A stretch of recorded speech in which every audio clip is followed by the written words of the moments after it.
नमस्कार साथियों, स्वागत है आप सभी का हमारे चैनल क्विक नोट्स पर।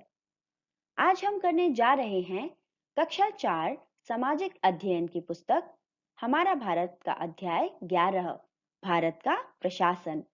तो आए शुरू करते हैं आज का वीडियो। भारत का प्रशासन। आज हम अपने देश की शासन व्यवस्था के बारे में जानेंगे। भारत एक लोकतंत्रीय देश है। इस लोकतांत्रिक व्यवस्था को पाने के लिए हमने लंबी लड़ाई लड़ी है। जान लेते हैं कि लोकतंत्र किसे कहते हैं। लोकतंत्र जिसमें लोगों द्वारा चुनी गई सरकार होती है। लगभग 200 साल तक अंग्रेजों ने भारत पर शासन किया। 17वीं शताब्दी के दौरान अंग्रेज व्यापार करने के उद्देश्य से भारत आए। उन्होंने अपना सबसे पहला कारखाना गुजरात के सूरत में खोला था। धीरे धीरे उन्होंने अपनी फौज बनाकर एक बहुत बड़े क्षेत्र पर कब्जा कर लिया। भारत में अंग्रेजों की पहली राजधानी थी कोलकाता। फिर उन्होंने दिल्ली को राजधानी बनाया। अंग्रेजी भाषा को सरकारी भाषा का स्थान दिया। स्कूलों में अंग्रेजी माध्यम से पढ़ाई करवाई जाने लगी। अंग्रेजों से भारत को आजाद करवाने के लिए हमें बहुत से आंदोलन करने पड़े। इस आजादी के संघर्ष में महात्मा गांधी जी की विशेष भूमिका रही। उन्होंने शांतिपूर्वक ढंग से आजादी की लड़ाई लड़ी। 15 अगस्त सन 1947 को भारत आजाद हो गया, लेकिन दो देशों में बंटकर, भारत और पाकिस्तान।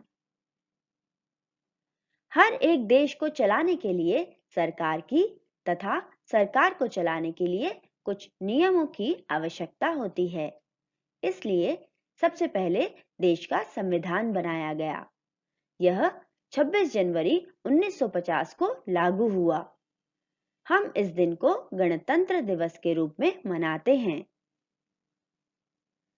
संविधान बनाने के लिए संविधान सभा का गठन किया गया, जिसके अध्यक्ष थे डॉक्टर भीमराव अंबेडकर।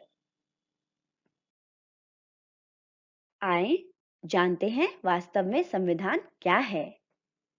संविधान नियमों, उपनियमों व धाराओं का लिखित संग्रह है, जिसके आधार पर ही देश का शासन चलता है और सरकार काम करती है। हमारे संविधान के अनुसार भारत के सभी वयस्क नागरिकों को वोट देने का अधिकार है। इसे वयस्क मताधिकार कहते हैं। 18 वर्ष की आयु या उससे बड़े सभी नागरिक, चाहे अमीर हो या गरीब, स्त्री हो या पुरुष, सभी वोट दे सकते हैं। चुनाव में जो पार्टी जीत जाती है वह सरकार बनाती है। उसी पार्टी का उम्मीदवार प्रधानमंत्री बनता है। प्रधानमंत्री फिर अन्य मंत्रियों को चुनता है और उनकी नियुक्ति करता है। इसे सरकार कहते हैं। सरकार दो स्तरों पर कार्य करती है, केंद्रीय स्तर व राज्य स्तर। भारत के राज्यों व केंद्र शासित प्रदेशों को सामूहिक रूप से गणतंत्र कहा जाता है। दिल्ली को विशेष राज्य का दर्जा दिया गया है। सरकार के अंग: कार्यपालिका, विधायिका, न्यायपालिका। सरकार के तीन मुख्य अंग हैं: कार्यपालिका, विधायिका तथा न्यायपालिका। प्रधानमंत्री, राष्ट्रपति व संसद के दोनों सदन सरकार चलाने में महत्वपूर्ण भूमिका निभाते हैं। भारतीय संसद के दो सदन हैं, लोकसभा व राज्यसभा। लोकसभा में लोगों द्वारा चुने गए सदस्य होते हैं, जिसे निचला सदन कहते हैं।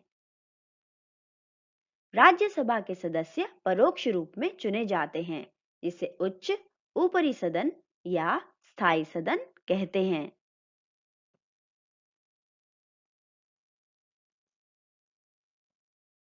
भारत के राष्ट्रपति: राष्ट्रपति के चुनाव की अलग प्रक्रिया है। संसद के दोनों सदनों के चुने हुए सदस्य, राज्य के विधानसभा, विधान परिषद के सदस्य राष्ट्रपति के चुनाव में भाग लेते हैं। राष्ट्रपति का पद ही भारत सरकार का सर्वोच्च पद है। भारत का राष्ट्रपति भारत का प्रथम नागरिक होता है। संसद द्वारा बनाए गए सभी कानूनों पर राष्ट्रपति की स्वीकृति व हस्ताक्षर होना जरूरी है। राष्ट्रपति का आवास व कार्यालय दोनों राष्ट्रपति भवन में हैं, जो नई दिल्ली में स्थित है। उच्चतम न्यायालय। भारत का उच्चतम न्यायालय भारत की सबसे बड़ी अदालत है। इसके द्वारा लिया गया निर्णय अंतिम निर्णय होता है। उच्चतम न्यायालय सरकार के कामकाज पर भी नजर रखता है। Thanks for watching. आशा है आपको आज का वीडियो पसंद आया होगा। तो याद से करें हमारे चैनल क्विक नोट्स को लाइक, शेयर और सब्सक्राइब।